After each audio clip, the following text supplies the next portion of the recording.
Welcome to channel knowledge of pharmacy. तो chlorthalidone tablet का आज हम रिव्यू करते हैं। तो स्ट्रेंथ की बात कर लेते हैं तो 6.25 mg 12.5 mg ये स्ट्रेंथ मार्केट में आपको मिल जाएगी। वहीं ये थायोजाइड क्लास की डायूरेटिक मेडिसिन है और इसको जो है वाटर पिल्स भी कहते हैं। ये क्या करती है? Promoting urine output increase formation. ये प्रमोट करती है मूत्र को त्यागने में, यानी पेशाब को ये जो है बढ़ा देती है। पेशाब जो है बार बार निकलता है, पेशाब बार बार करने की इच्छा होती है, बार बार आप पेशाब करते हैं तो ज़्यादा अगर पेशाब जो है बार बार करेंगे तो क्या होगा? ये बीपी जो है फाल हो जाता है। यानी अगर आपको हाइपरटेंशन है तो उस कंडीशन में ये राहत दिलाती है। तो ये ऐसे कार्य करती है। तो ब्रांड नेम की बात कर लेते हैं तो CTD 6.25 mg और CTD जो है 12.5 mg ये मार्केट में आप मिल जाएगी। आप और भी कोई ब्रांड ले सकते हैं। यूजेज की बात करें तो हाइपरटेंशन में, यानी हाई ब्लड प्रेशर में इसका यूज है। जब ज़्यादा बीपी बढ़ जाता है तो इसको दिया जाता है। और एडिमा में भी दिया जाता है। ओडिमा कौन सा कंडीशन होता है? इसमें जो है हाथ पाँव में जल भराव हो जाता है। ओडिमा यानी जल भराव हो जाता है, पानी की मात्रा बढ़ जाती है। अगर हम इसको उंगली से ऐसे जो है दाबते हैं या जो है प्रेशर करते हैं तो उंगली जो है एक गड्ढा बन जाता है और वो गड्ढा थोड़ी देर में समाप्त होता है। तो इसी को हम ओडिमा कहते हैं।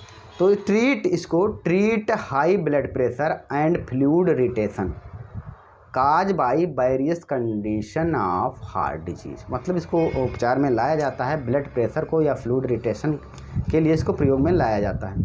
यानी इसका प्रयोग जो है पानी की गोली इसको कहते हैं। इसका उपयोग हृदय रोग और विभिन्न प्रकार के रक्तचाप के लिए किया जाता है। ये आवश्यक जो है शरीर में अनावश्यक पानी और नमक को बाहर निकालने में मदद करता है या जो है निकालता है।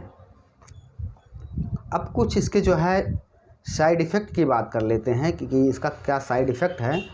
तो लो ब्लड प्रेशर, यानी ब्लड प्रेशर यानी बीपी फाल हो सकता है इससे।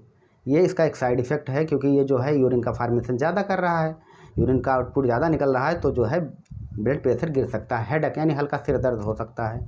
GIT डिस्टर्बेंस यानी गैस्ट्रोइंटेस्टाइनल पेट का ये जो है डिस्टर्बेंस हो सकता है।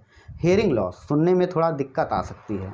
और हाइपोक्लोरमिक एल्कलोसिस, ये क्या होता है? क्षारीय घोल में क्लोरीन की कमी या क्लोरीन की कमी हो सकती है।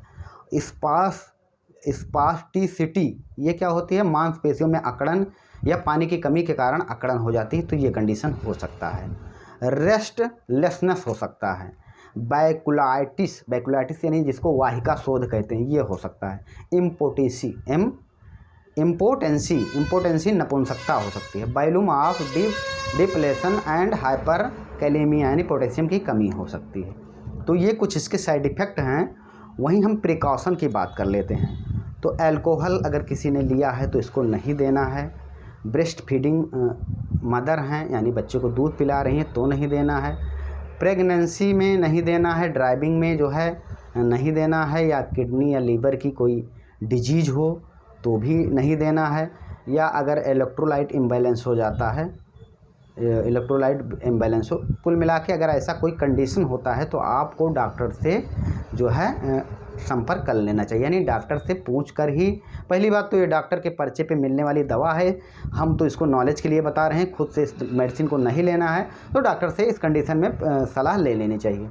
वहीं मैकेनिज्म ऑफ एक्शन की बात करते हैं तो inhibit sodium of reabsorption at the level of the distal converted tubular and thus chloride via inhibition of Na+Cl symphoter by removing sodium reabsorption in the location distal converted tubular nephron retain higher sodium। यानी आप ये कह सकते हैं कि ये रोक देता है सोडियम के जो है पुनः अवशोषण को, और जो दो नलिकाएं होती हैं उसमें, यानी आप ये कह सकते हैं उच्च सोडियम को ये बरकरार रखता है। तो इस तरीके से अपना कार्य करता है।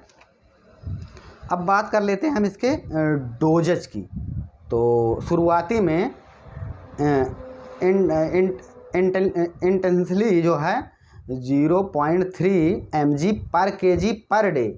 ओरल में भी इंक्रीज, जो शुरुआती में 0.3 mg, उसके बाद में 2 mg पर kg पर डे, और मैक्सिमम ज़्यादा से ज़्यादा इसको 50 mg पर डे दिया जा सकता है। वहीं अगर हम बात करें मोनोपैथिक, यानी अगर इसको सिंगल दी जा रही है तो एक टाइम देना है, यानी सिंगल एक टाइम देना है 6.25 mg, और डॉक्टर अपने अकॉर्डिंग अगर सीवियरिटी है तो 12.5 mg वन टाइम इसको देते हैं। और अगर कॉम्बिनेशन थेरेपी करते हैं, ये तो सिंगल की बात करें, कॉम्बिनेशन थेरेपी करते हैं तो मेंटेन डोज कॉम्बिनेशन रेशियो के अकॉर्डिंग मेंटेन करते हैं। Okay thanks. आप चाहें तो स्क्रीनशॉट ले सकते हैं। फिर मिलते हैं नेक्स्ट वीडियो में।